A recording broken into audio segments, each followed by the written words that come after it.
నా కుటుంబ సభ్యులు రైతులు అందరికీ కూడా సోదర సోదరీమణులకు మరొకసారి నా హృదయపూర్వక నమస్కారాలు తెలియజేస్తున్నాను. మొన్న జరిగినటువంటి ఎన్నికల తర్వాత భారీ మెజారిటీతో కూటమి ప్రభుత్వాన్ని మనం ఏర్పాటు చేసుకున్నాం. ఏర్పాటు చేసిన తర్వాత ఢిల్లీ స్థాయిలో కూడా ఎన్డీఏ ప్రభుత్వంలో తెలుగుదేశం పార్టీ ఒక కీలకమైనటువంటి పొజిషన్ లో ఉన్న సందర్భంలో మనకు కేంద్ర మంత్రి పదవి వచ్చింది.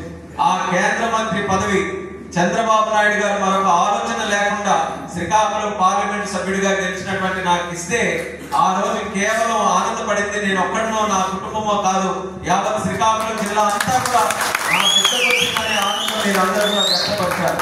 అటువంటి ఈ రోజు నేను ఈ స్థానంలో ఉన్నానంటే దానికి కారణం మన శ్రీకాకుళం జిల్లా ప్రజలు.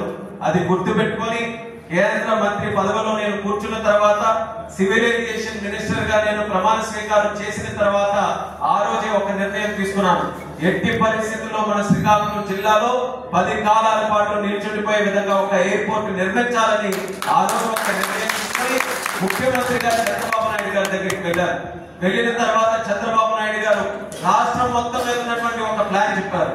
రాష్ట్రంలో ఈ రోజు 7 ఎయిర్పోర్ట్లు ఉన్నాయి, ఆ 7 కాస్త 14 చేయాలనంటే సార్ మనం 7ని 14 చేద్దాం, కానీ నాది ఒక కోరిక ఉంది, అందులో ఖచ్చితంగా శ్రీకాకుళం జిల్లా ఎయిర్పోర్ట్ కూడా ఉండాలని చంద్రబాబు నాయుడు గారికి చెప్తే నువ్వు చెప్పకపోయినా నా మనసులో కూడా అది ఉంది, శ్రీకాకుళంలో ఖచ్చితంగా ఒక ఎయిర్పోర్ట్ నిర్మిద్దామని చంద్రబాబు నాయుడు గారు కూడా తెలియజేశారు.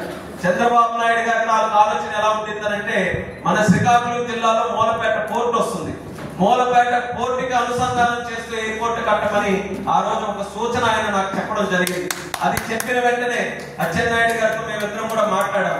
చంద్రబాబు నాయుడు గారితో మాట్లాడితే శ్రీకాకుళంలో ఎయిర్పోర్ట్ కోసం ఆయన ముందుకు వెళ్ళమన్నారు, కాకపోతే మూలపేట పోర్టుతో పాటు అనుసంధానం చేసి అక్కడ కట్టమంటున్నారనంటే అచ్చెన్నాయుడు గారు వెంటనే ఒకే మాట అన్నారు, మన టెక్కలి నియోజకవర్గానికి మూలపేట పోర్టు వస్తుంది, అది సరిపోతుంది, ఎయిర్పోర్ట్ గాని వస్తే మనం ఖచ్చితంగా పలాసలో ఏర్పాటు చేద్దాం, ఆ ప్రాంతాన్ని కూడా మనం డెవలప్ చేయాలని చెప్పి ఆయన కూడా సలహా ఇచ్చిన వెంటనే శిరీషక్కకి అడిగాం.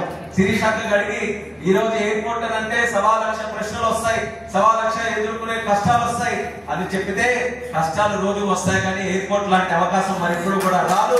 అటువంటి ఎయిర్పోర్ట్ నిర్ణయించుకొని పలాసలో పెడుతున్నారనంటే ఎంత కష్టమైనా పర్వాలేదు, పలాస అందరినీ కూడా కన్విన్స్ చేసుకొని వాళ్ళందరికీ కూడా నచ్చ చెప్పి మన పిల్లల కోసం, మన పిల్లల భవిష్యత్తు కోసం ఎట్టి పరిస్థితుల్లో పలాసలోనే ఎయిర్పోర్ట్ ని ఏర్పాటు చేయాలని కంకణం కట్టుకొని ఆ రోజు నుంచి కూడా మీ అందరి కోసం, మీకు తెలిసినా తెలియకపోయినా ప్రతి రోజు కూడా ఎయిర్పోర్ట్ కోసం అన్ని రకాలుగా కూడా మీకోసం కృషి చేసినటువంటి వ్యక్తి సోదరి మన శిరీషక్క గారు సందర్భంగా తెలియజేస్తున్నాను.